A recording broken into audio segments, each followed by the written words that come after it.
যখন কোন বান্দা সূরা ফাতিহার একটা করে আয়াত বলে আলহামদুলিল্লাহি রাব্বিল আলামিন, সঙ্গে সঙ্গে আল্লাহ জবাব দিয়ে বলেন হামিদানি আবদি, বান্দা তুই আমার প্রশংসা করলি।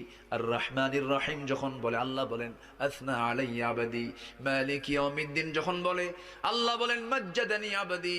এরপরে যখন বলে ইয়াকা না'বুদু ওয়া ইয়াকা নাস্তাঈন পর্যন্ত যখন বলে আল্লাহ বলেন বান্দারে তুই আমার কাছে কি চাস, প্রাণ খুলে চারে বান্দা।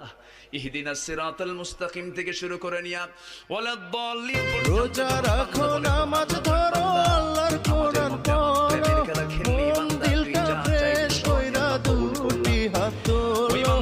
আল্লাহ আমি তোমার বান্দা বড়ই গুনাহগার, তুমি হইলা দয়ার সাগর ক্ষমারি ভান্ডার, তুমি ক্ষমারি ভান্ডার।